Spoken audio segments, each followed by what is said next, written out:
What's up, all you mentees? Uncanny Omar here from Near Mint Condition, and it is that time of the week, usually when there's about 5 or 6 of these trades here, but because of the change in distribution, we only have 2 trades to talk about today, but one very amazing, awesome, epic collection. So, let's get started. Before getting started, a huge thank you to David Gabriel and the folks at Marvel for sending us advanced copies of these trade paperbacks. Both of these trades are due out in the direct market on October 6th, then a couple of weeks later in the book market. However, with the shift in different distribution centers, that will no longer be the case. They will both come out at the same time in the direct market and the book market. That's one of the things that Penguin Random House is going to do. Not sure about overseas yet, but at least here in the US, that's the way it's supposed to be. Alright, we have 2 books to talk about. Again, I'll put timestamps in the description of the video in case you don't want to be spoiled or you just want to skip around and get to one of them. We have Runaways by Rowell here, Volume 6, and the Killraven Epic Collection, a book that some people thought was going to be canceled. I was holding on to hope, and it is finally here. So let's go ahead and get started. Here we have Runaways by Rowell. This is Volume 6. Come away with me. And this ends her run on the book.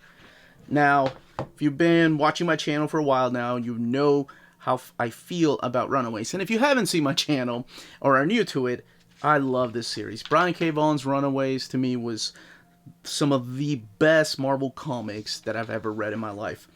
And it was hard to live up to that after he left the book. Because to me, it's always Brian K. Vaughan, Runaways. So even Joss Whedon, even Terry Moore, was it one of the Eminence, I think Kate Eminent ended up taking over the book. None of them really lived up to what the book once was. So when Rowell came over and took over the book, I had, again, low expectations just because just nothing really met those expectations in the past. So she had written a book called Fangirl, which has a huge following. There was a manga adaptation of it. My wife really enjoyed the Fangirl book, and in a way I was, okay, well, let's see what happens. And I read the first 2 volumes, and it just did not click with me. Now, a lot of my viewers, a lot of you all, told me to keep reading. It got better and better. So, I'll be honest, I didn't read volumes 3, 4, and 5. I guess, honestly, I didn't have them. So, I got this one as an advanced copy from Marvel. And I just, let's see what's going on with the kids. What's going on with Chase, Victor, Gert, Molly. I miss these characters. Nico, Old Lace, all these characters that I fell in love with. What's going on with them? Well, apparently they were up in space, and immediately from coming back from space, Carolina is taken out of commission. So the other big thing that happens through here is we get some new characters. There's a character named Gib that comes on board. There's a Doombot now living in this mansion. And, yeah, this character right here, who ends up playing football for a high school. And that's the other thing. Even though these kids swore up and down they were going to run away and never go back to school, they end up going, well, some of them end up going to school. And you can find out exactly who decides to do that by reading the book. The other thing that I noticed in this, that I didn't really get in the first few volumes from Rowell's run, is the addition of this drama that was missing. I hate to admit it, but that's what drew me to Runaways to begin with, was the teen angst, the drama from those years, and it reminded me of being a teenager. Not that I miss it, and not that I look forward to it with my kids, but we were all there at one time. Or hell, some of us are still going through it. And it was so true. The way that he wrote them was so good. I think in this volume, I finally get that from Rowell. All the drama, besides all the superheroics going on in here, is brought back. And there is some beautiful imagery in here. I mean, not Adrian Alfona, but then again, who could be? But it's really good. It's cute. It fits the tone of this story in here. So there's a lot of miscommunication. There's this lady that shows up, and this is future Gert, and she comes back to take Chase with her. And why? Well, it's a pretty interesting twist. And what ends up happening, let's just say, it ends on a holy crap kind of cliffhanger.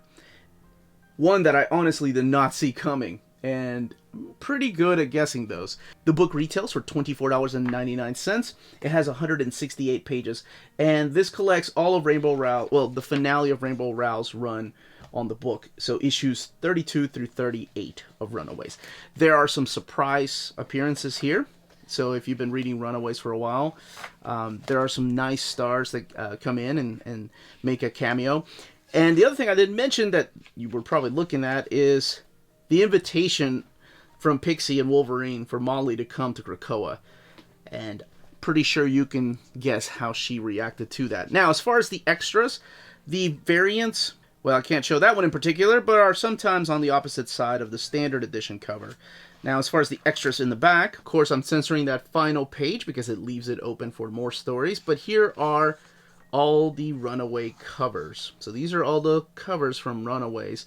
No matter if it was the Brian K. Vaughan run, Joss Whedon's run, Terry Moore's run, Kate Eminence's run, or Rainbow Rowell's run. All the covers are collected back here in tiny little thumbnails. And they kind of give you a reading guide as to where to keep reading Runaways. So if you want to start from the beginning, these are, of course, in trade paperback. Now, the only omnibus that's available is the Brian K. Vaughan omnibus, which ends with this right here. And then this kicks off, Volume 8, kicks off with Dead End Kids with the Joss Whedon run. All right, let's keep going with a book I'm very excited to talk about. And that is the Killraven Epic Collection, Warrior of the Worlds. Volume 1. Now, I don't know what that means. I don't know if there's going to be any more, if it's just a one volume. But this collects Amazing Adventures 18 through 39, Marvel Graphic Novel number 7, and Marvel Team Up number 45. And I'm going to explain a little bit as to what Killraven is, and then, of course, look at the artwork in here. So, Killraven. This is a story that I first read in the Marvel Essentials format. So to have it in color is amazing, because first of all, he was created by Roy Thomas, Neil Adams, and Jerry Conway. Here he is right here with this wonderful Neil Adams and Howard Chaykin artwork. But I used to have this in black and white. The essential formats were those big, thick phone books, is what I like to call them. And this is just a nicer format. I know there was a Marvel Masterworks, and I think that particular volume is out of print right now. So I'm glad that they decided to bring Killraven into Epic format. I will say that this Epic collection doesn't have what the Essential did, and that is the issue by, who was it? Was it Listener, I think? Yeah, it was just a one-shot issue. It also doesn't contain the Alan Davis, Mark Farmer run from the 90s, early 90s. But honestly, you don't read them. This really collects everything from the first appearance in 1973 all the way until the graphic novel in the 80s. So, Killraven. What are we talking about here? Who is Killraven? What is this about? You may have heard mention of him. If you've been reading Marvel Comics for a while, why does he look like a wrestler? Who is he? When does this take place? All right. So this is a really cool premise. So set in the world of H.G. Wells' War of the Worlds. This takes place in the year 2018 in that particular world. And it is the character of Jonathan Raven, who was a gladiator, and that's why he looks like that for the Martians. And then he joins a revolution, the Freemen, along with other characters. They have an uprising, and they try to take down the Martians. And as far as his abilities, because of these injections towards the beginning that you'll see from the Keeper Whitman, he has physical prowess, like he has heightened senses. And then eventually he gets some sort of telepathy, but you can read about that later.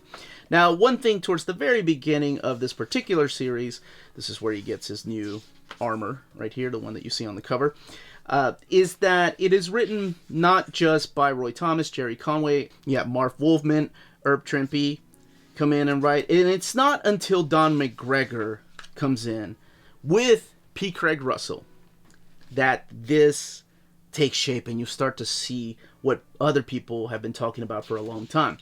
So the whole premise is him joining the Freemen. Hey, there's Carmilla. But trying to get his brother, trying to find his brother, Deathraven. So in the ring, when he was a gladiator, he was known as Killraven, and that's why the title is Killraven. And all this took place in the comics Amazing Adventures, with the title being War of the Worlds. Later on, I think for a couple of issues, there was some changes to Killraven. because he was the primary focus at the time. So here's Don McGregor. Look at this splash page. This is Herb Trimpe. Now, it's not until he comes on board that you start seeing a lot of these characters flesh out, because towards the beginning you kind of see it's a mishmash of writers and artists working on the book, and really none of the characters are fleshed out. They're all kind of one-dimensional. It's not until he takes over the book that he starts throwing in a lot of layers in here, including some social commentaries. There's a whole issue in here about war and how wrong it is, how there's no true winner in war.